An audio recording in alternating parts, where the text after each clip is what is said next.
Hello, ચાલો છેલ્લે આપણે પ્રકરણ 4ની અંદર સંકરણ, બરાબર, એના મુખ્ય 3 પ્રકારો sp3 સંકરણ, sp2 સંકરણ અને sp સંકરણ જોઈ ગયા.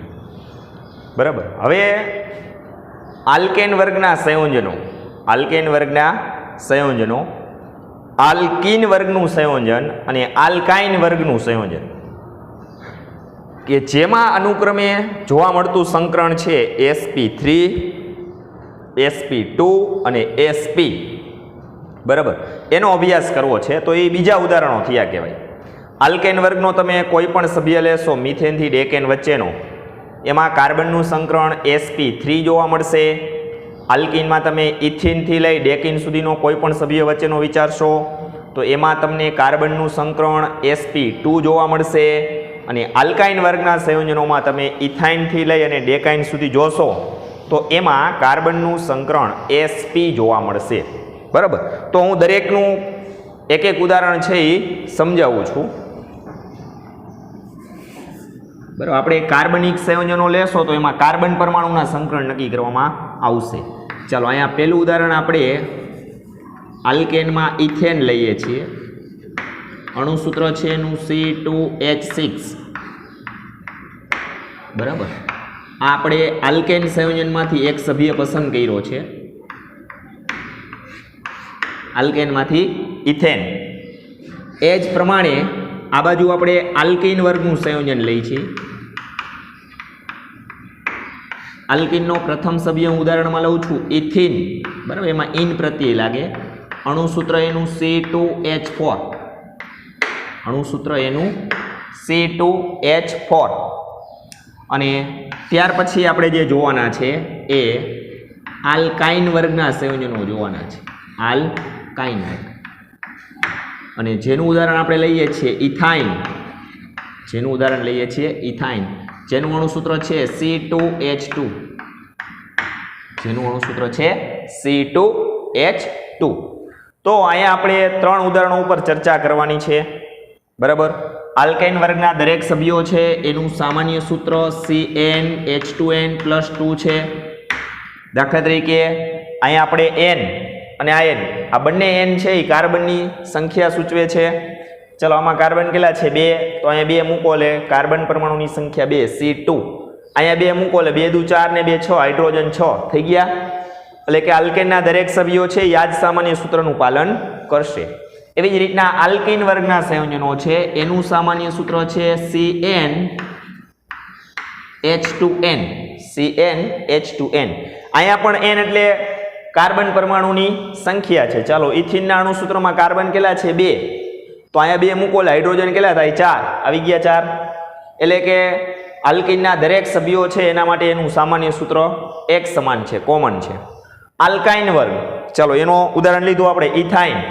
બરાબર, આલ્કાઇન વર્ગના દરેક સભ્યોનું સામાન્ય સૂત્ર છે CnH2n-2. ચલો, n એટલે કાર્બનની સંખ્યા, આમાં કાર્બન કેટલા છે? 2. અહીંયા 2 મૂકો એટલે C2. હાઇડ્રોજન અહીંયા 2 એટલે 4 માંથી -2 કરો એટલે 2 જ વધે.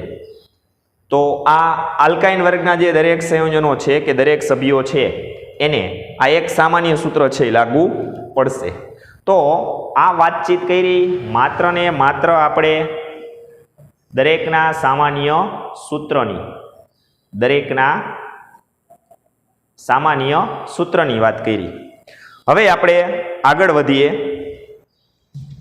ચાલો, આલ્કેનમાં પહેલા આપણે જોઈ લઈએ ઇથેન આપેલું છે. બરાબર, તો ઇથેનમાં કેટલા કાર્બન પરમાણુ છે? 2. એનું આખું બંધારણ છે આવી રીતના હોય છે. 2 કાર્બન વચ્ચે 1 બંધ હોય છે અને 2 કાર્બનની 4 સંયોજકતા પૂર્ણ થાય એ પ્રમાણે 3 હાઇડ્રોજન 2 કાર્બન પરમાણુ સાથે જોડાયેલા હોય છે. ચલો, આ થયો ઇથેન. બરાબર, C2H6. ચાલો, એમાં આ કાર્બન છે એનું સંકરણ અને આનું સંકરણ. તો આમાં 2 કાર્બનના સંકરણ કેવા થાય? sp3, sp3. શા માટે? તો કે આ કાર્બન છે, જો કાર્બનિક સંયોજનોમાં કાર્બનનું સંકરણ નક્કી કરવું હોય તો એની 4 સંયોજકતા જોવાની. જો એની 4 સંયોજકતા એક બંધથી એટલે કે સિંગલ બંધથી આવી રીતના જોડાયેલી હોય 4 તો ત્યારે કાર્બનનું સંકરણ sp3 3 ગણવામાં આવે છે. કાર્બનની 4 સંયોજકતા પૈકી ગમે તે એક બાજુ દ્વિબંધ આવે, બરાબર, બે બંધની રચના હોય તો કાર્બનનું સંકરણ sp2 ગણવામાં આવે છે. બરાબર, દાખલા તરીકે આ ઇથિન વર્ગ છે એમાં આવી રીતના હોય, બે કાર્બન વચ્ચે દ્વિબંધ હોય અને બંને કાર્બન સાથે બબે હાઇડ્રોજન પરમાણુ જોડાયેલા હોય. તો ચાલો આ થઈ ગયું C2H4, આ C2H4. તો ચાલો આમાં આ કાર્બન પરમાણુને આ બાજુ દ્વિબંધ છે એટલે એનું સંકરણ sp2. ચાલો આ કાર્બનને આ બાજુ દ્વિબંધ છે એટલે એનું સંકરણ sp2. તો બંને કાર્બનના સંકરણ કેવા થશે? sp2. પછી આલ્કાઇન વર્ગ લીધો આપણે, બરાબર, એનો પ્રથમ સભ્ય લીધો ઇથાઇન. તો એમાં બે કાર્બન સાથે બે હાઇડ્રોજન, પણ આલ્કાઇન છે એટલે એમાં 3 બંધ આવે, પ્રતિ આયન આવે, એ બધું આપણે જોઈ ગયા છે. બરાબર, 3 બંધ છે તો આ કાર્બનનું સંકરણ કેવું થાય? sp. આ કાર્બનનું સંકરણ કેવું થાય? sp. બરાબર. તો કાર્બનની 4 સંયોજકતા જો એક બંધથી જોડાય કે સંતોષાયેલી હોય તો કાર્બનનું સંકરણ sp3 ગણવામાં આવે છે. બરાબર, જો ગમે તે એક બાજુ દ્વિબંધ આવી જાય તો કાર્બનનું સંકરણ sp2 ગણવામાં આવે છે. ગમે તે એક બાજુ 3 બંધ આવી જાય તો એવા સમયે કાર્બનનું સંકરણ sp ગણવામાં આવે છે. ચાલો ક્લિયર. તો ટૂંકમાં એક પાઈ બંધ હોય તો sp2, આ 3 બંધમાં એક સિગ્મા બંધ હોય ને 2 પાઈ બંધ હોય. જો 2 પાઈ બંધ આવે તો સંકરણ sp અને બધા જ સિગ્મા બંધ હોય. જો આ કાર્બનને 4 સિગ્મા બંધ છે તો સંકરણ sp3 ગણવામાં આવે છે. પછી 2 પાઈ બંધ છે આમાં આ રીતનાય છે. ઘણી વખત તમને આવા ઉદાહરણો આપશે કે એમાં 2 પાઈ બંધ છે એ તમને આવી રીતના આપેલા હોય, બરાબર. પછી જે સંયોજન હોય તો ચલો આ કાર્બનનું સંકરણ નક્કી કરો તો આને એક પાઈ બંધ લાગુ જ પડે જમણી બાજુ, એટલે આનું સંકરણ થાય sp2. પછી આ છેડાનો કાર્બન છે એને આ બાજુ એક બાજુ જ પાઈ બંધ લાગવું પડે એટલે એનું સંકરણ sp2. પણ આ જે મધ્યમાં રહેલો કાર્બન છે એને આ બાજુ એક પાઈ બંધ લાગવું પડે, એક આ બાજુ લાગવું પડે, એટલે એના પાઈ બંધ કેટલા થાય? 2. તો એનું સંકરણ કેવું ગણવાનું? sp. તો એનું સંકરણ કેવું ગણવાનું? sp. એટલે આવી રીતના એનો જવાબ તમારે આપવાનો રહેશે, બરાબર. કાર્બન પાસે બધા સિગ્મા બંધ એટલે કે એકલ બંધ તો sp3 સંકરણ. કાર્બન પાસે કોઈ પણ એક આ રીતના પાઈ બંધ કે દ્વિબંધ તો સંકરણ એવા સમયે એનું sp2 ગણવાનું. અને કાર્બન પાસે પાઈ બંધની સંખ્યા 2 અથવા ત્રિબંધ, ત્રિબંધમાં પાઈ બંધ 2 જ કહેવાય તો સંકરણ sp ગણવામાં આવે છે. અહીંયા આ કાર્બનને 2 પાઈ બંધ થાય, એક આ બાજુ ને એક આ બાજુ, એટલે એનું sp. આને 1 થાય એટલે sp2, આને 1 થાય એટલે sp2. ચલો આટલું ક્લિયર. હવે આપણે આ બધું શીખવું છે, બરાબર, કે આ સંકરણ છે એની મદદથી આપણે આખું બંધારણ, બંધકોણ, બંધ લંબાઈ, આકાર એ બધી વસ્તુ જોવી છે. તો આમાં કાર્બન પરમાણુનું sp3 સંકરણ થયું એટલે આવી રીતના આપણે જોશું. કાર્બનનો પરમાણુ ક્રમાંક 6, એની ઇલેક્ટ્રોન રચના 1s2, 2s2, 2p2. આ એની ભૂમિ અવસ્થાની ઇલેક્ટ્રોન રચના થઈ. 6 ઇલેક્ટ્રોન થઈ ગયા, 2 આમાં, 2 આમાં ને 2 આમાં, 2 ને 2 4 ને 2 6. હવે આપણે ખાનાવાળી ઇલેક્ટ્રોન રચના લખી છે ત્યારે આપણે આઈડિયો છે જ ઓલરેડી કે આ 2p છે તેના કેટલા પ્રકાર પડે? 3, એટલે એના 3 ખાનાઓ આવે, 2px, 2py ને 2pz. ચાલો આમાં 2 ઇલેક્ટ્રોન છે એટલે યુગ્મિત કહેવાય. આમાં 2 છે એટલે દરેક ખાનામાં એક ઇલેક્ટ્રોન આવે. પણ આમાં જોઈ શકો છો કે કાર્બન પરમાણુની આજુબાજુ 4 બંધ બને છે. 4 બંધ બનવા માટે એની અર્ધપૂર્ણ ભરાયેલી કક્ષકો કેટલી જોઈએ? 4. કારણ કે જે કક્ષકો અર્ધપૂર્ણ ભરાયેલી હોય, બરાબર, અને એનું સમિશ્રણ થાય તો એનાથી જ બંધ બને. પછી સિગ્મા બંધ હોય તોય ભલે ને પાઈ બંધ હોય તોય ભલે. તો આમાં આ કક્ષક તો પૂર્ણ ભરાયેલી છે, બરાબર. તો આમાં અર્ધપૂર્ણ ભરાયેલી કક્ષકો 2 જ છે, 2p પ્રકારની. તો આવા સમયે એની ભૂમિ અવસ્થાની ઇલેક્ટ્રોન રચના ચાલે નહીં. અને આમાં જો sp3 સંકરણ છે એટલે s પ્રકારની 1 અને p પ્રકારની 3. તો આવા સમયે તમારે કાર્બનની ઉત્તેજિત અવસ્થાની ઇલેક્ટ્રોન રચના ધ્યાનમાં લેવી પડે. તો આ 2s માંથી એક ઇલેક્ટ્રોન ઉત્તેજિત થાય, બરાબર, એટલે કે દૂર થાય એટલે ઓછો થયો એટલે 1 કરી નાખ્યો. અને કેમાં જાય? 2p માં. 2p માં જે ખાલી છે ને એમાં ગોઠવાઈ જાય. તો આમાં 3 થઈ ગયા, દરેકમાં ઊંડા નિયમ પ્રમાણે 1 અને આમાંથી એક ઉત્તેજિત થયો એટલે આ ઇલેક્ટ્રોન રચના એની ઉત્તેજિત અવસ્થાની થઈ ગઈ. કાર્બનની આ ઉત્તેજિત અવસ્થાની ઇલેક્ટ્રોન રચના થઈ ગઈ. હવે આ 4 કક્ષકોનું સમિશ્રણ થાય, બરાબર. આ 4 કક્ષકોનું સમિશ્રણ થાય. તો આમાં તમે જોઈ શકો છો S પ્રકારની કેટલી કક્ષક છે 1 અને P પ્રકારની કેટલી છે 3. તો આ સંકરણને કહેવાય sp3 સંકરણ. બરાબર. હવે આ કાર્બનનું sp3 સંકરણ થયું એટલે 4 sp3 સંકૃત કક્ષકો ઉત્પન્ન થઈ કે જેમના આકાર અને ઉર્જા હવે કેવા થઈ જશે સમાન. સંકરણ પહેલા સમાન હતા નહીં. આ જ રીતના એમાં બીજો કાર્બન છે એનું સેમ આ જ રીતના ઇલેક્ટ્રોન રચના આવે એનું સેમ sp3 સંકરણ થાય છે એટલે એની 4 કક્ષકો જ ઉત્પન્ન થાય કે જેમાં દરેકમાં એક એક ઇલેક્ટ્રોન આ જ પ્રમાણે હશે. હવે શું થાય બંને કાર્બન પાસેની 4 સંકૃત કક્ષકો આવી ગઈ. બંને કાર્બન પાસે રહેલી 4 sp3 સંકૃત કક્ષકો આવી ગઈ. એમાંથી બંને કાર્બનની એક એક sp3 સંકૃત કક્ષક છે એ પેલા જોડાશે બંધરી વચ્ચે અને પેલા આ કાર્બન કાર્બન વચ્ચેનો સિગ્મા બંધ બનાવશે. બરાબર. હવે હું કક્ષકોના જોડાવા દ્વારા અહીં તમને સમજાવતો જાઉં છું. જો આ પહેલો કાર્બન અને આ બીજો કાર્બન. ચલો આ કાર્બનનું sp3 સંકરણ થયું એટલે આની 4 કક્ષકો ઉત્પન્ન થઈ sp3 સંકૃત કક્ષકો. એમાંથી એક આ રહી. બરાબર. આ બીજી, આ ત્રીજી અને આ ચોથી. એટલે આ કાર્બનનું sp3 સંકરણ થવાથી 4 sp3 સંકૃત કક્ષકો ઉત્પન્ન થઈ 1 2 ને 3 ને 4.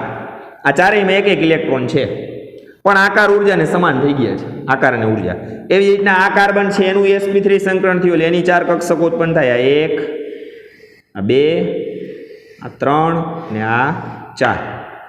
ચાલો રેડી. એ પૈકી બે કાર્બનની એક એક કક્ષક જો અહીંયા જોડાય છે એટલે સમિશ્રણ થાય છે. સમિશ્રણ થાય એટલે બે માં રહેલા એક એક ઇલેક્ટ્રોનનું વિરુદ્ધ ભ્રમણ થઈને શું થાય ભાગીદારી. તો દાખલા તરીકે અહીંયા પાછો એક ઇલેક્ટ્રોન આવ્યો. આ ઇલેક્ટ્રોન કેનો છે કાર્બનનો. બરાબર. તો આ ઇલેક્ટ્રોન એ કાર્બનનો આ કાર્બનનો તો બે ઇલેક્ટ્રોન કાર્બનના છે તો બે કાર્બન પરમાણુ આ ને આ એની વચ્ચે એક એક ઇલેક્ટ્રોનનું વિરુદ્ધ ભ્રમણ થઈને શું થઈ ભાગીદારી. એટલે પહેલા આ બંધ બન્યો જો. બરાબર. આ બંધ કયો છે સિગ્મા બંધ કહેવાય. આ બંધ કયો કહેવાય સિગ્મા બંધ કહેવાય. એટલે કાર્બન કાર્બન વચ્ચેનો આ એક સિગ્મા બંધ બન્યો. બરાબર. બે કક્ષકો જોડાઈ ગઈ. બે કાર્બનની એક એક કક્ષક વપરાઈ ગઈ. હવે આ કાર્બનની કેટલી કક્ષક વધી 1 2 ને 3. તો બંધારણમાં જો એ કાર્બન સાથે 3 હાઇડ્રોજન પરમાણુ જોડાયેલા છે તો હાઇડ્રોજન પરમાણુનું ઇલેક્ટ્રોન કઈ કક્ષકમાં હોય 1s માં. એ કેવી હોય ગોળાકાર.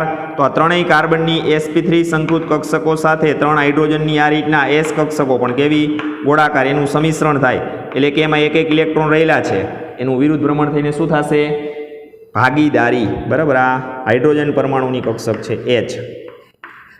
એટલે આ ત્રણેય સિગ્મા બંધ બન્યા પણ ક્યાં કહેવાય કાર્બન અને હાઇડ્રોજન વચ્ચેના. એટલે 3 CH સિગ્મા બંધ બન્યા અહીંયા દર્શાવી દો.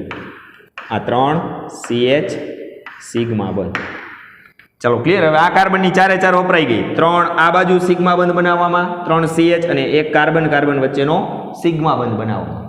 હવે આ કાર્બનની કેટલી વિધિ 3. તો બંધારણમાં જુઓ એ કાર્બન સાથે 3 હાઇડ્રોજન જોડાયેલ છે તો 3 હાઇડ્રોજનની કઈ કક્ષકો આવે S કક્ષક કે જે આકારે કેવી છે ગોળાકાર. ચાલો એની સાથે સમિશ્રિત થાય એટલે ફરી પાછા 3 CH સિગ્મા બંધ બનાવે તો એ બની ગયા અહીંયા દર્શાવી દઈએ. બરાબર. આપણે કક્ષકોના જોડાવા દ્વારા અહીંયા દર્શાવેલ છે અને આપણે એનું બંધારણ દર્શાવ્યું છે બંધની ભાષામાં. તો આ કાર્બનની 4 કક્ષકો વપરાઈ ગઈ 3 CH સિગ્મા બંધ બનાવવા માટે અને એક કાર્બન કાર્બન વચ્ચેનો સિગ્મા બંધ બનાવવા માટે. રેડી. તો જેટલી કક્ષકો સંકરણમાં ભાગ લેતી હતી એ બધી જોડાઈ ગઈ અને એનાથી બધાય સિગ્મા બંધ બની ગયા અને ઇથેનનો અણુ આખે આખો છે C2H6 બની ગયો. પૂરું. બરાબર. હંમેશા આપણે યાદ રાખશું જેટલી કક્ષકો સંકરણમાં ભાગ લે છે તેના જોડાવાથી સિગ્મા બંધ બને છે અને જેટલી કક્ષકો સંકરણમાં ભાગ લેતી નથી એના જોડાવાથી પાઈ બંધ બને છે. બરાબર. જેટલી કક્ષકો સંકરણમાં ભાગ લે છે એના જોડાવાથી સિગ્મા બંધ બને અને જેટલી કક્ષકો સંકરણમાં ભાગ લેતી નથી એના જોડાવાથી પાઈ બંધ બને. જો અહીંયા તો બધી કક્ષકો ભાગ લે જ છે સંકરણમાં એટલે બધા સિગ્મા બંધ જ બને. પણ આની અંદર આપણે જોશું તો એમાં એક કક્ષક કાર્બનની બાકી રહેશે કે જે સંકરણમાં ભાગ લેશે નહીં. તો બે કાર્બનની એવી એક એક કક્ષક હશે કે જે sp2 સંકરણમાં ભાગ લેતી નહીં હોય એના જોડાવાથી એક પાઈ બંધ બનશે. પછી ઇથાઇનના અણુમાં આપણે જોશું તો બે કાર્બનની બે કક્ષકો એવી બાકી રહેશે કે જે sp સંકરણમાં ભાગ નહીં લે તો એ બેના જોડાવાથી અનુક્રમે એક એક પાઈ બંધ એટલે કુલ કેટલા પાઈ બંધ બનશે 2. બરાબર. એટલે આમાં આપણે ખબર છે 3 બંધમાં એક સિગ્મા બંધ અને 2 પાઈ બંધ. આ 2 બંધમાં એક સિગ્મા બંધ અને એક પાઈ બંધ. અને આમાં તો બધાય સિગ્મા બંધ જ હોય. એટલે આમાં સંકરણમાં ભાગ ન લેતી હોય એવી એક પણ કક્ષક વધશે નહીં. એટલે પાઈબંધની રચના ઇથેન અણુમાં આવે નહીં. ચલો આટલું ક્લિયર. હવે આની અંદર આપણે વાત કરીએ આ જે કાર્બન કાર્બન વચ્ચેનો બંધ છે બરાબર, એની બંધ લંબાઈ જેને આપણે કહીએ છીએ સીસી બંધ લંબાઈ, જેને શું કહીએ છીએ સીસી બંધ લંબાઈ. એટલે કાર્બન કાર્બન વચ્ચેનો બંધ છે એની બંધ લંબાઈ આલ્કેન વર્ગના સંયોજનોમાં 154 પાઇકોમીટર જોવા મળે છે. કાર્બન કાર્બન વચ્ચેનો આ જે સિગ્મા બંધ છે એ બંધની બંધ લંબાઈ સ્પેક્ટ્રોસ્કોપી સાધનની મદદથી માપેલી છે. કેટલી છે? 154 પાઇકોમીટર છે. પછી CH બંધ લંબાઈ, કાર્બન હાઇડ્રોજન વચ્ચેનો જે બંધ બને છે બરાબર, કાર્બન હાઇડ્રોજન વચ્ચેનો બંધ એને કહેવાય CH બંધ. તો CH બંધ આ કયો તોય ભલે, આ કયો તોય ભલે, આ કયો તોય ભલે, 6 CH બંધ છે. આ દરેક બંધની બંધ લંબાઈ એક સમાન જ હોય, કારણ કે દરેક બંધ સંકરણ પછી બને છે, એટલે કે સમાન ઉર્જાવાળા ઇલેક્ટ્રોનની ભાગીદારીથી બને છે. તો બનતા દરેક બંધની બંધ લંબાઈ પણ કેવી હોય? એક સમાન જ હોય. અને એ પણ સ્પેક્ટ્રોસ્કોપી સાધનની મદદથી માપેલી છે. 109 પાઇકોમીટર હોય છે. આ 6 CH બંધ છે એની બંધ લંબાઈ સમાન જ હોય, સરખી જ હોય. કેટલી હોય? 109 પાઇકોમીટર જ હોય. ત્યાર પછી વાત કરીએ બંધ કોણ. કોઈ પણ નજીકની બે કક્ષકો વચ્ચેનો બંધ કોણ એ આલ્કેન વર્ગના સંયોજનોમાં 109.5 અંશનો હોય છે. આપણે મિથેનમાં જોઈ ગયા હતા. મિથેન એટલે CH4, એમાં એક જ કાર્બન હોય, એનું sp3 સંકરણ જોઈ ગયા હતા. તો એનું sp3 સંકરણ થાય એટલે 4 કક્ષકો ઉત્પન્ન થતી. એમાંથી નજીકની બે કોઈ પણ કક્ષકો વચ્ચેનો બંધ કોણ આપણે આટલો જ લખ્યો તો 109.5 અંશ. અને હવે છેલ્લે એનો આકાર બરાબર. તો sp3 સંકરણ કાર્બનની વાત હોય, જ્યારે કાર્બનનું sp3 સંકરણ હોય બરાબર, ત્યારે એમના બધાના આકાર કેવા હોય? સમચતુષ્ફલકીય હોય છે. કેવા હોય છે? કાર્બન પરમાણુના જ્યારે sp3 સંકરણ થાય ત્યારે એમના આકાર કેવા ગણવામાં આવે છે? સમચતુષ્ફલકીય અથવા સમતલીય ત્રિપરિમાણીય આકાર ગણવામાં આવે છે. સમચતુષ્ફલકીય કહેવાય અથવા સમતલીય ત્રિપરિમાણીય આકાર કહેવાય. પણ કેના? કાર્બન પરમાણુના આકારની વાત છે. તો અહીંયા બે કાર્બન છે, બેયના sp3 સંકરણ થાય છે. તો બેયની 4 કક્ષકો ઉત્પન્ન થઈ અને જોડી દઈએ. મિથેનમાં કાર્બનની 4 કક્ષકોને આપણે જોડી હતી એટલે એનો આકાર મેં તમને સમજાવ્યો હતો, સમચતુષ્ફલકીય. અહીંયા પણ આ કાર્બન છે એની 4 કક્ષકો 1 2 3 અને 4. ચલો આ ચારેયનું હું અહીંયા જોડું છું જો આવી રીતના આંતરિક રીતે. તો અહીંયા પણ એ કાર્બનનો આકાર બરાબર આવો આડો આવશે, પણ આ આકાર નહીં, કેવો કહેવાય? સમચતુષ્ફલકીય. એવી જ રીતના આ કાર્બનની 4 કક્ષકો 1 2 3 અને 4. ચલો એ 4 કક્ષકોને જોડી દો તો ઈ કાર્બનનો આકાર એ કેવો? સમચતુષ્ફલકીય. બે કાર્બનના આકાર કેવા થયા? સમચતુષ્ફલકીય. તો પછી ઇથેનના અણુનો આકાર એ કેવો કહેવાય? સમચતુષ્ફલકીય કહેવાય. કારણ કે અણુનો આકાર તેમાં રહેલા પરમાણુના આકાર પરથી નક્કી થાય છે. તેમાં રહેલા પરમાણુનો જે આકાર હોય એવો જ અણુનો આકાર ગણીએ છીએ. ચાલો આ ઇથેનમાં થતું કાર્બનનું sp3 સંકરણ જોયું બરાબર. હવે આપણે જોવા જઈ રહ્યા છીએ આલ્કીનમાં ઇથિન સંયોજન, અને એમાં કાર્બનનું sp2 સંકરણ થાય એ આપણે કહી દીધું. હવે આ જ વસ્તુ આપણે ઇલેક્ટ્રોન રચના દ્વારા શીખવી છે. તો અહીંયા પણ આપણે કાર્બનની ઉત્તેજિત અવસ્થાની ઇલેક્ટ્રોન રચના ધ્યાનમાં લેશું. એટલે હું ડાયરેક્ટ લખી નાખું છું. અહીંયા કાર્બનની કઈ ઇલેક્ટ્રોન રચના ધ્યાનમાં લેવી પડશે? ઉત્તેજિત અવસ્થાની, કારણ કે નહીતર તમારે એની અંદર આ S કક્ષક છે એમાં 2 ઇલેક્ટ્રોન હશે બરાબર, તો એ મેળ પડશે નહીં. ચલો 1 ઇલેક્ટ્રોન આમાં છે અને 3 ઊંડા નિયમ પ્રમાણે આમાં છે. ચલો ક્લિયર. એ ઉપરાંત અહીંયા આપણે સમજાવી દઈએ આ કાર્બન કાર્બન વચ્ચેનો એક સિગ્મા બંધ હતો. હવે આ 3 કક્ષકો વૈધી, એ 3 કક્ષકો તો કાર્બનની છે, સમાન આકારની ઉર્જાવાળી. એની સાથે 3 હાઇડ્રોજનના ઇલેક્ટ્રોન આમાં દાખલ થાય. એટલે એક CH બંધ, 1 ઇલેક્ટ્રોન કાર્બનનો, 1 હાઇડ્રોજનનો, એટલે આ બીજો CH બંધ, 1 ઇલેક્ટ્રોન કાર્બનનો, આ હાઇડ્રોજનનો, એટલે આ ત્રીજો CH બંધ. એટલે એક કાર્બન માટે તમે જોયું તો એમાં એક કાર્બનની કક્ષક જોડાણી, એટલે આ સિગ્મા બંધ આવ્યો. પછી કાર્બનની 3 કક્ષક હતી 1 2 ને 3, એની સાથે 3 હાઇડ્રોજનના 1 ઇલેક્ટ્રોન અર્ધગુણ ભરેલી કક્ષકો સ્વરૂપે સમિશ્રિત થયા, એટલે 3 CH બંધ. એવી જ રીતના આ કાર્બનની 4 હતી, એમાંથી એક આ બાજુ જોડાઈ ગઈ સિગ્મા બંધ બનાવવા. હવે એ કાર્બનની વૈધી 1 2 ને 3, એની સાથે 3 હાઇડ્રોજન, તો એમાં આ રીતના 3 હાઇડ્રોજનની કક્ષકો એમાં સમિશ્રિત થાય એટલે 3 CH સિગ્મા બંધ બનાવે. ક્લિયર. એટલે ભાગીદારી થઈ ગઈ. અહીં આપણે એ જ પ્રમાણે દર્શાવશું. પણ અહીંયા કાર્બનનું sp2 સંકરણ થશે. એટલે એક એસ પ્રકારની કક્ષક ભાગ લે ને પી પ્રકારની બે, એટલે જો એક ભાગ લેશે નહીં, અહીંથી નીચે ઉતરી જાય. આ સંકરણ કયું થયું કહેવાય? sp2 થયું કહેવાય. બરાબર. એસ પ્રકારની એક અને પી પ્રકારની આ બે જ આવે. આ એક કક્ષક 2pz છે. આ કાર્બનની કઈ કક્ષક છે? 2pz, કે જે sp2 સંકરણમાં ભાગ લેતી નથી. બરાબર, આ ભાગ લેતી નથી. આનો હિસાબ આપણે છેલ્લે કરશું. પણ આ ત્રણ કક્ષકો છે કે જે સંકરણમાં ભાગ લે છે, એટલે 3 sp2 સંકૃત કક્ષકો બનશે સંકરણ પછી. બરાબર, કે જે સમાન આકાર અને ઉર્જાવાળી હશે. તો એક કાર્બનનું sp2, બીજાનું sp2, એટલે આ કાર્બનનું sp2 સંકરણ થયું એટલે સમાન આકાર અને ઉર્જાવાળી 3 કક્ષકો ઉત્પન્ન થઈ. બીજા કાર્બનનું sp2 સંકરણ થશે એટલે સમાન આકાર અને ઉર્જાવાળી વળી પાછી 3 કક્ષકો ઉત્પન્ન થશે. કુલ કેટલી થઈ? 6. તો બંને કાર્બનની 3 કક્ષકો પૈકી બંને કાર્બનની એક કક્ષક, બરાબર, આની 3 ઉત્પન્ન થયા, 1, આ 2 અને આ 3. એવી જ રીતના આ બાજુનો કાર્બન છે એનું sp2 સંકરણ, એની 3 ઉત્પન્ન થયા, 1, આ 2 અને આ 3. એ બેની 3 પૈકી આ કાર્બનની 1, 2 ને 3, આની 1, 2 ને 3, 3 પૈકી બે કાર્બનની એક કક્ષક અહીંયા બંધરી વચ્ચે જોડાઈ ગઈ એટલે અહીંયા બે માં રહેલ એક ઇલેક્ટ્રોન હોય એનું વિરુદ્ધ ભ્રમણ થઈને શું કરી રહ્યું હોય? ભાગીદારી. એટલે આ સિગ્મા બંધ કયો બન્યો? કાર્બન વચ્ચેનો. બરાબર, આ કાર્બન અને આ કાર્બન વચ્ચેનો સિગ્મા બંધ. બે કાર્બનની એક આ રીતના અર્ધપૂર્ણ ભરાયેલી કક્ષકો જોડાઈ ગઈ. એટલે દાખલા તરીકે આ કાર્બનનો ઇલેક્ટ્રોન છે તો આમાં બીજો કાર્બનનો ઇલેક્ટ્રોન આવ્યો, એટલે આ ઇલેક્ટ્રોન કેનો? કાર્બન. એટલે આ કક્ષકોનું ઇલેક્ટ્રોનની ભાગીદારી અને સિગ્મા બંધ સમજાયો. આ બેની કક્ષકો જોડાઈ અને સિગ્મા બંધ દર્શાવ્યો છે. બરાબર, એટલે આ બંધારણ છે ઇલેક્ટ્રોનની ભાગીદારી સ્વરૂપે છે, કક્ષકોના સમિશ્રણ દ્વારા સિગ્મા બંધ સમજાયો છે. તો હવે આ કાર્બનની 3 હતી, એમાંથી એક તો વપરાઈ ગઈ, કાર્બન વચ્ચેનો સિગ્મા બંધ બનાવો. હવે આ કાર્બનની વૈધી કેટલી? 2 sp2 સંકૃત કક્ષકો વૈધી. એની સાથે બંધારણમાં જુઓ 2 હાઇડ્રોજન પરમાણુ જોડાયેલા છે. તો 2 હાઇડ્રોજનની કઈ કક્ષકો આવે? s કક્ષક આવે, જે કેવી હોય? ગોળાકાર. આ રીતના ગોળાકાર કક્ષક. કોની છે? હાઇડ્રોજન. ચલો, એની સાથે એનું સમિશ્રણ થાય એટલે શું બનાવે? CH સિગ્મા બંધ 1, અને અહીંયા સમિશ્રણ થાય એટલે CH સિગ્મા બંધ 2.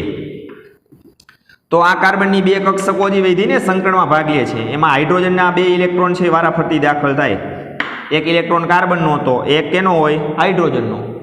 બરાબર, એટલે 2 અર્ધપૂર્ણ ભરાયેલી કક્ષકોનું સમિશ્રણ એટલે CH સિગ્મા બંધ, એટલે આ એક CH સિગ્મા. પછી બીજો કાર્બન અને એની એક હાઇડ્રોજન સાથેની કક્ષક જોડાણી, એટલે આ બીજો CH સિગ્મા બંધ, એટલે આ બીજો CH સિગ્મા. તો ચાલો, આ બાજુ 2 CH સિગ્મા બંધ બની ગયા, એ દર્શાવી દીધું. આ બાજુનો કાર્બન વૈધો, એની 3 કક્ષકો હતી, 1, 2 ને 3, એમાંથી એક તો જોડાઈ ગઈ કાર્બન સાથે અને આ સિગ્મા બંધ બનાવ્યો, વૈધી ગયેલી 2. તો બંધારણમાં જો આ કાર્બન સાથે 2 હજી હાઇડ્રોજન પરમાણુ જોડાયેલા છે. તો આ બાજુ જેમ થયું એ જ રીતના આ બાજુ 2 હાઇડ્રોજનની કઈ કક્ષકો આવે? s કક્ષક, કે જે ગોળાકાર, એટલે આ CH સિગ્મા બંધ બન્યો પાછો, એટલે આ ત્રીજો CH સિગ્મા બંધ. એ જ રીતના અહીંયા પાછો ચોથો હાઇડ્રોજન છે, એની અર્ધપૂર્ણ ભરાયેલી કક્ષક જોડાઈ જાય એટલે પાછો ચોથો CH સિગ્મા બંધ. થઈ ગયા બધા સિગ્મા બંધ. 1, 2, 3, 4 અને 5. ઇથેનના અણુમાં સિગ્મા બંધ કુલ કેટલા છે? 5.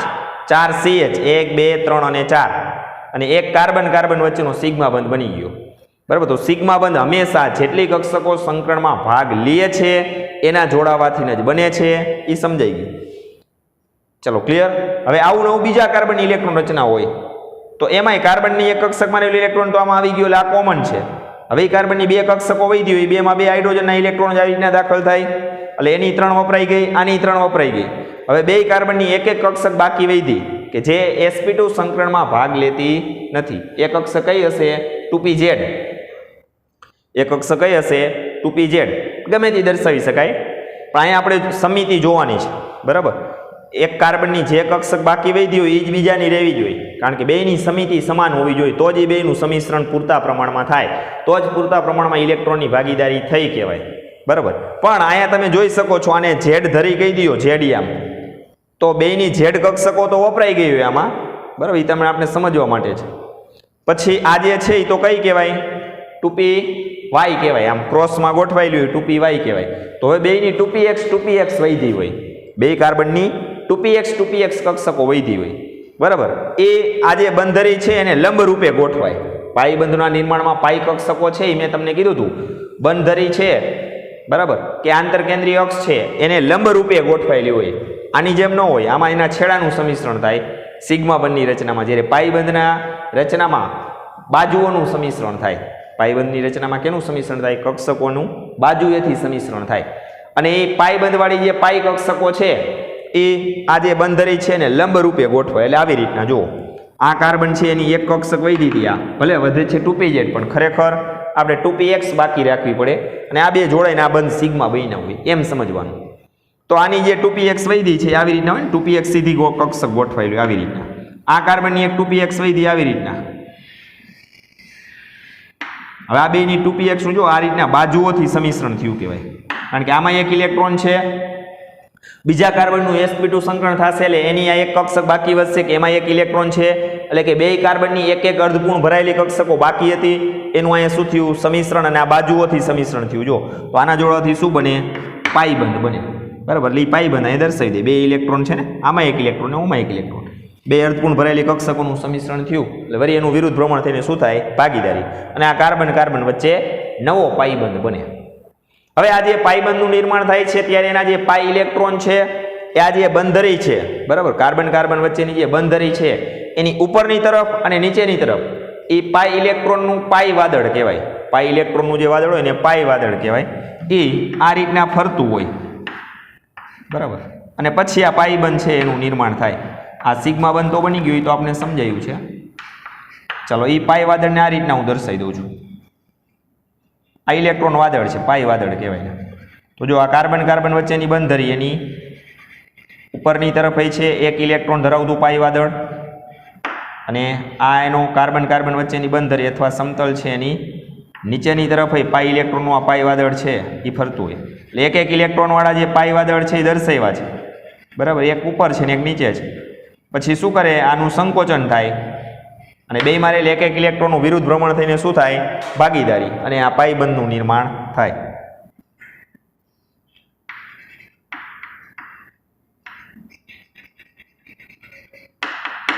ચાલો રેડી. હવે વાત કરીએ બંધ લંબાઈની.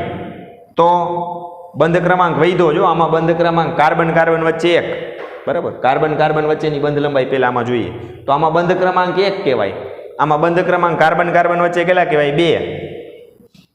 તો C ડબલ બોન્ડ C અથવા કાર્બન કાર્બન વચ્ચેની જે બંધ લંબાઈ છે જેને આપણે શું કહીએ છીએ? CC બંધ લંબાઈ. કાર્બન કાર્બન વચ્ચેની બંધ લંબાઈ. ચાલો બંધ ક્રમાંક વધે તો બંધ લંબાઈ ઘટે. આપણે સમજાયું હતું બંધ ક્રમાંકમાં. તો અહીંયા કાર્બન કાર્બન વચ્ચેના દ્વિબંધની બંધ લંબાઈ અહીંયા 134 પાઇકોમીટર હોય છે. આલ્કેનમાં કેટલી હતી? 154 પાઇકોમીટર હતી. અહીંયા 134. ચાલો બંધ ક્રમાંક બંધ લંબાઈ ઘટી ને, બંધ ક્રમાંક વધે તો બંધ લંબાઈ ઘટે. પછી આ 4 CH બંધ તો સમાન જ હોય, સંકરણ પછી બને છે. તો આ દરેક CH બંધ છે એની બંધ લંબાઈ એક સમાન હોય છે અને એનું મૂલ્ય 1 પાઇકોમીટર ઘટે છે. જો બંધ ક્રમાંક અહીંયા વધ્યો ને એટલે CH બંધ લંબાઈ થોડી ઘટે, પણ થોડો ફેરફાર હોય. અહીંયા 109 પાઇકોમીટર હતી, આલ્કીનમાં 108 પાઇકોમીટર આવે. ત્યાર પછી આકારની વાત કરીએ તો આકાર આવે સમતલીય ત્રિકોણ આકાર. કેવો આવે? સમતલીય ત્રિકોણ આકાર. કારણ કે કાર્બનનું sp2 સંકરણ થાય, આ કાર્બનનું sp2 સંકરણ થયું એટલે 3 કક્ષકો ઉત્પન્ન થઈ. આ ચોથી મૂકી છે પણ એ તો સંકરણમાં ભાગ લેતી નથી એ છે. પણ આ 3 કક્ષકોને જો તમે જોડો તો આવી રીતના જોડવી પડે, તો આકાર ત્રિકોણ આકાર થઈ ગયો. એ જ રીતના આ કાર્બનની 3 કક્ષકો જે સંકરણમાં ભાગ લેતી હતી એને તમે જોડો એટલે એનો આકાર કેવો થઈ જાય? ત્રિકોણ. તો બે કાર્બનના આકાર એક જ સમતલમાં ત્રિકોણ આકારે થાય છે. તો ઇથિન અણુનો આકાર કેવો ગણવો પડે? સમતલીય ત્રિકોણ જ ગણવો પડે. પછી બંધકોણ. તો બંધકોણ ઇથિનના અણુમાં 2 પ્રકારના છે. જનરલી આલ્કીન વર્ગ કહીએ, આલ્કીન સંયોજનો, તો આલ્કીન સંયોજનો અથવા sp2 સંકરણ આવે તો બંધકોણ 120 અંશનો જ આવે. તો બંધકોણ જનરલી કેટલો? 120 અંશનો. પણ આમાં 2 પ્રકારના બંધકોણ છે. એક HCH એટલે આ થાય HCH એટલે આ ખૂણો થયો એક. આ ખૂણો છે એને આપણે HCH બંધકોણ કહીએ છીએ. એ પ્રાયોગિક રીતે માપ્યો તો 117.6 અંશનો જોવા મળે છે, એટલે 120 ની નજીકનું મૂલ્ય થયું. અને બીજો આ HCC બંધકોણ એટલે એ ખૂણો આ થયો કહેવાય. એ ખૂણો કયો થયો કહેવાય? HCC. એટલે એને આપણે કહીશું HCC સી બંધકોણ, અને શું કહીશું આપણે HCC બંધકોણ, એ 121 અંશનો હોય છે. પણ જનરલી આપણે આલ્કીન વર્ગના સંયોજનોની અંદર બંધકોણ એવી રીતના પૂછે તો, બાકી ઇથિનમાં તમને એમ કહે કે નજીકની બે કક્ષકો વચ્ચેનો બંધકોણ, નજીકની આ કહેવાય HCH વાળી, નજીકની બે કક્ષકો વચ્ચેનો બંધકોણ એ કયો ગણવાનો? HCH બંધકોણ ગણવાનો, એ 117.6 અંશ ગણવાનો. દૂરની કક્ષકો વચ્ચે તો HCC, જો આ બે દૂરની કક્ષકો થઈ ગઈ, કારણ કે એક આ અને એક ઓલી થાય, તો એ બંધકોણ 121 અંશ. પણ આ બેની એવરેજ કાઢો એટલે 120 ની આજુબાજુ આપણે જવાબ ગણી શકીએ. એટલે જનરલી આલ્કીન વર્ગના સંયોજનોમાં બંધકોણ 120 અંશ. આલ્કીન એવો શબ્દ વાપરે તો, ઇથિન વાપરો હોય તો તમને કહેશે નજીકની બે કક્ષકો વચ્ચેનો ખૂણો, તો તમારે આ જવાબ લખવાનો. દૂરની કક્ષકો વચ્ચે કહીએ તો આ લખવાનો. ચલો હવે છેલ્લે આલ્કાઇન વર્ગ એટલે ઇથાઇન. ચલો એમાં બે કાર્બનના સંકરણ કેવા એવા છે? sp. ચલો પહેલા આપણે એની ઉત્તેજિત અવસ્થાની ઇલેક્ટ્રોન રચના સીધી લખશું અને સમજી લઈએ. તો આ કાર્બનની ઉત્તેજિત અવસ્થાની ઇલેક્ટ્રોન રચના લખો, 1s2 2s1 અને 2p3 થઈ જાય. બરાબર. ખાનાઓમાં આપણે જોઈએ તો આમાં 1 ઇલેક્ટ્રોન અને 2p ના 3 પ્રકાર. હુનના નિયમ પ્રમાણે એમાં 3 ઇલેક્ટ્રોન છે, એટલે ત્રણેયમાં 1-1. ચાલો સીધી જ આપણે એની ઉત્તેજિત અવસ્થાની ઇલેક્ટ્રોન રચના ધ્યાનમાં લીધી છે. ચલો આમાં કાર્બનનું સંકરણ કેવું થાય છે? sp એટલે એક s પ્રકારની ભાગલી અને એક p પ્રકારની. બરાબર, અહીંયાથી અટકી જવાનું. જો તો બે જ કક્ષકો ભાગ લે છે, એક s પ્રકારની એક p પ્રકારની. બે કાર્બનની બબે કક્ષકો બાકી રહે છે કે જે sp સંકરણમાં ભાગ લેતી નથી. બરાબર, એ sp સંકરણમાં ભાગ લેતી નથી. અહીંયા જે કક્ષક વધી ની 2px છે, કઈ છે? 2px. કારણ કે 2px ને આપણે આ રીતના સીધી દર્શાવતા, ખબર છે ને? જે બંધરી કાર્બનની હોય એને લંબ રૂપે જ ગોઠવાય, પણ એ સીધી કક્ષક છે, એની સમિતિ છે, એની સમિતિ છે. તો આ 2px જ હોવી જોઈએ. એટલે બે કાર્બનની 2px છે જે sp2 સંકરણમાં ભાગ લેતી નથી, એના જોડાવાથી પાઈ બંધ બને છે. અહીંયા બે કાર્બનની કઈ કક્ષક હશે? તો 2px અને 2py. બરાબર, આને કહી દઈએ 2px અને આ છે 2py. કારણ કે 2pz છે એને તો આપણે આ બંધરીની જે સમિતિ છે એ પ્રમાણે ગણી છે, સમાંતર બંધરીને. તો 2pz એ રીતના સમાંતર જ હોય, આપણે દર્શાવેલું છે કક્ષકોનું સમિશ્રણ, એમાંય સમજાયું. તો એમાં તો સિગ્મા બંધ બને પેલા કાર્બન બંધરી વચ્ચેનો, એ સમજશું. બરાબર. હવે જો બે કાર્બનનું sp સંકરણ થાય એટલે બે કક્ષકો ઉત્પન્ન થાય. તો આવી રીતના, ચાલો આ પેલો કાર્બન એનું sp સંકરણ થયું એટલે બે કક્ષકો, આ એક અને આ બે. આ બીજો કાર્બન એનું sp સંકરણ થયું, આ એક અને આ બે કક્ષકો એની ઉત્પન્ન થઈ. એ પૈકી બે કાર્બનની પેલા એક કક્ષક જોડાઈ જાય. બંને કાર્બનની બબે sp સંકૃત કક્ષકો છે, એમાંથી બે કાર્બનની એક sp સંકૃત કક્ષક આ બંધરી વચ્ચે જોડાઈ જાય અને પેલા એક સિગ્મા બંધ બનાવે. તો આ સિગ્મા બંધ કયો થયો? કાર્બન વચ્ચેનો. એટલે અહીંયા હું દર્શાવી દઉં છું, કાર્બન વચ્ચેનો એક સિગ્મા બંધ બની ગયો. બરાબર. સિગ્મા બંધ તો હંમેશા જેટલી કક્ષકો સંકરણમાં ભાગ લે છે એના જોડાવાથી જ બને છે, એ મેં તમને સમજાવેલું છે. અને જેટલી કક્ષકો સંકરણમાં ભાગ લેતી નથી એના જોડાવાથી શું બને છે? એના જોડાવાથી પાઈ બંધ બને છે, આપણને ખબર છે. ચલો હવે આ કાર્બનની કેટલી sp સંકૃત કક્ષક વધી? એક. એની સાથે બંધારણમાં જુઓ એક કોણ જોડાયેલ છે? હાઇડ્રોજન. તો હાઇડ્રોજનની કક્ષક કઈ આવે? ગોળાકાર, અને s કક્ષક આવે. બરાબર, આ સિગ્મા બંધ. તો આમાં કાર્બનનો એક ઇલેક્ટ્રોન દાખલ થયો ને, પેલા કાર્બનની એક કક્ષક જોડાય, એટલે આ કાર્બનનું ઇલેક્ટ્રોન, એટલે c સિગ્મા બંધ. હવે એક કક્ષક વધી, એમાં એક હાઇડ્રોજન, આ ઇલેક્ટ્રોન કેનો? હાઇડ્રોજન. એટલે આ કયો બંધ થયો? cs સિગ્મા બંધ. આવું નવું બીજો કાર્બન હતો, એનું sp સંકરણ થયું, એટલે એની બે sp સંકૃત કક્ષકો ઉત્પન્ન થઈ. એ પૈકી એક કક્ષક આ બાજુની કાર્બનની કક્ષક સાથે જોડાઈ ગઈ, એટલે કે એમાં રહેલા બે ઇલેક્ટ્રોનનું વિરુદ્ધ ભ્રમણ થઈને ભાગી જાય, એટલે સિગ્મા બંધ. તો હવે આ કાર્બનની કક્ષક વધી એક. ચલો એમાં આ બાજુ એક હાઇડ્રોજન છે, તો કાર્બનની આ એક કક્ષક સાથે હાઇડ્રોજનની કઈ કક્ષક આવે? ગોળાકાર કક્ષક આવે. બરાબર, ત્યાંની સાથે સમિશ્રણ થાય એટલે આ પાછો શું બનાવ્યો? સિગ્મા બંધ. કયો? CH. એટલે આ બાજુ એક CH સિગ્મા બંધ અને એક આ બાજુ. ચલો આટલું ક્લિયર થઈ ગયું, બધા સિગ્મા બંધ આવી ગયા. ઇથાઇનના અણુમાં સિગ્મા બંધ કેટલા? એક કાર્બન વચ્ચેનો અને બે કાર્બન હાઇડ્રોજન વચ્ચેના. એ આટલી જેટલી કક્ષકો સંકરણમાં ભાગ લેતી હતી એના જોડાવાથી આપણે દર્શાવી દીધા. હવે બે કાર્બનની બબે કક્ષકો બાકી છે, અનુક્રમે 2px 2py. બીજા કાર્બનની 2px 2py કે જે sp સંકરણમાં ભાગ લેતી નથી, એના જોડાવાથી પાઈ બંધ બને. તો પાઈ બંધ માટેની જવાબદાર જે આ પાઈ કક્ષકો છે એ તો આ જે કાર્બન કાર્બન વચ્ચેની બંધરી છે, બરાબર, કે આ જે આંતરકેન્દ્રીય અક્ષ છે એને કેવી રીતના ગોઠવાય? લંબ રૂપે ગોઠવાય. તો જો આ કાર્બનની આ કક્ષક હું દર્શાવી દઉં લંબ રૂપે. કઈ આવી? 2px, બરાબર. 2px આવી રીતના હોય. 2py છે એ આ કાર્બનની છે, એ આવી રીતના હોય. આ કઈ થઈ ગઈ? 2py. એવી જ રીતના આ કાર્બનની sp સંકરણ થાય એટલે એની બે કક્ષકો વધે. બાકી કઈ?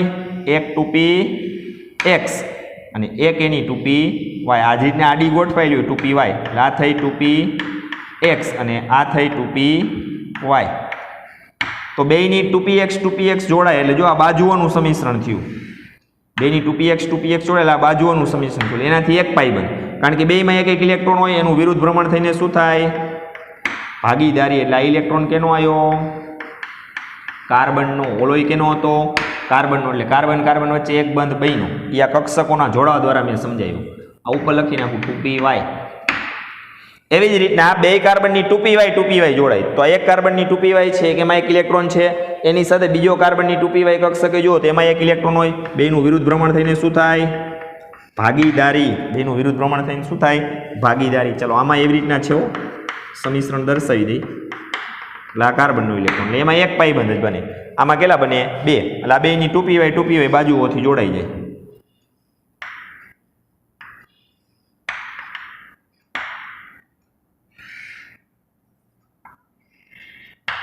ને બાજુઓનું સમિશ્રણ છે એનાથી શું બને? પાઈ બને. એટલે વળી પાછું એક પાઈ બંધ ઉમેર. થઈ ગયો ઇથાઇન નોણું આખો રેડી. C∼C અને બે બાજુ CH બંધ છેડે. ક્લિયર? હવે આ જે બે કક્ષકો છે 2px અને 2py એને કાઢી નાખો તો ઇથાઇન નાણુનો આકાર આખો કેવો હતો? આખા અણુનો આકાર કેવો હતો? રેખીય. બરાબર. ને આમે sp સંકરણ ધરાવતા અણુ હોય એનો આકાર કેવો હોય? sp સંકરણ ધરાવતા અણુના આકાર કેવા હોય? રેખીય હોય. પછી આમાં બંધ ક્રમાંક વૈધો. જો આમાં બંધ ક્રમાંક 2 હતો કાર્બન કાર્બન વચ્ચે, આમાં બંધ ક્રમાંક 3 થયો. તો આમાં કાર્બન કાર્બન વચ્ચેની બંધ લંબાઈ વળી પાછી ઘટશે. પ્રાયોગિક રીતે માપેલી છે આ બંધ લંબાઈ આલ્કાઇનની અંદર, જે 120 પાઇકોમીટર મળે છે. પછી CH બંધ લંબાઈ થોડી ઘટશે. આલ્કીનમાં કેટલી હતી? 108 પાઇકોમીટર. જ્યારે આલ્કાઇન વર્ગના સંયોજનની અંદર 106 પાઇકોમીટર જોવા મળે છે. તો ચાલો બે બંધ લંબાઈ આવી ગઈ, આકાર આવી ગયો. આકાર રેખીય છે એટલે બંધ કોણ. તો આમાં કોઈ પણ નજીકની બે કક્ષકો વચ્ચેનો તમે બંધ કોણ જોશો તો 180 અંશનો આવશે. બંધ કોણ કેટલો આવશે? 180 અંશનો. આ કહેવાય બંધ કોણ. જો કે આ બંધ કોણ લ્યો, બે સરખા જોઈએ. આકાર રેખીય છે એટલે બંધ કોણ કેટલા આવે? 180 અંશના જ આવે. આકાર રેખીય હોય તો બંધ કોણ 180 અંશનો જ આવે. આમાં તમે જુઓ આ કક્ષક અને એક આ એ બે છે એ સીધી રેખામાં છે એટલે 180 અંશનો બંધ કોણ. આકારે રેખીય. આ કક્ષક અને આ લ્યો બે સીધી રેખામાં જતી. આ નથી જોવાની હો. 2px ને 2py તો sp સંકરણમાં ભાગ લેતી નથી. એના જોડાવાથી તો પાઈ બંધ બને છે. પણ જે સિગ્મા બંધ બનાવે છે એ કક્ષકો સંકરણમાં ભાગ લે છે. બરાબર. એ જે ગોઠવણી એની હોય અને એનો આકાર તમારે ભેગો કરવાનો છે. તો એ આકાર કેવો થાય? રેખીય. એટલે બંધ કોણ કેટલો ગણવાનો? 180 અંશનો ગણવાનો. તો આની અંદર અહીંયા આપણે પાઈ ઇલેક્ટ્રોનનું વાદળ દર્શાવ્યું હતું. એમ ઇથાઇન નાણુમાંય કાર્બન કાર્બન વચ્ચે એક બંધ બની જાય સિગ્મા બંધ. પછી પાઈ બંધ ધરાવતું જે પાઈ ઇલેક્ટ્રોનનું વાદળ છે એ 2 આવે. કારણ કે જો 2 પાઈ કક્ષકો છે. બરાબર. તો તમે ટેક્સ્ટ બુકમાં જોશો ને તો પાઈ ઇલેક્ટ્રોન વાદળના ચકેડાઓ 2 દર્શાવ્યા છે. ઉપર 2 અને નીચે 2. એ દરેકમાં શું હતા? એક એક ઇલેક્ટ્રોન. એટલે કુલ કેટલા થયા? 4. તો 4 ઇલેક્ટ્રોનની ભાગીદારી થાય તો પાઈ બંધ કેટલા બને? 2. એટલે 2 પાઈ વાદળ દર્શાવ્યા છે. બંનેમાં 2 ઇલેક્ટ્રોન છે. 2 ઉપર છે ને 2 નીચે. પછી એનું વિરુદ્ધ ભ્રમણ થઈને આવી રીતના શું થાય? ભાગીદારી થાય. અને કેટલા પાઈ બંધ બનાવે? 2. બરાબર. જે એમાં દર્શાવ્યા છે. ચાલો ક્લિયર. તો આ આલ્કીન અને આલ્કાઇન વર્ગના સંયોજનોમાં જોવા મળતા અનુક્રમે sp3 sp2 અને sp સંકરણ થયા. ચલો આ પ્રમાણે તમને કોઈ પણ આલ્કીન અને આલ્કાઇનના સંયોજનો આપે તો એની અંદર તમને એમાં જોવા મળતા સંકરણ અનુક્રમે sp3 sp2 અને sp સમજાઈ જવા જોઈએ. ચલો રેડી આટલું.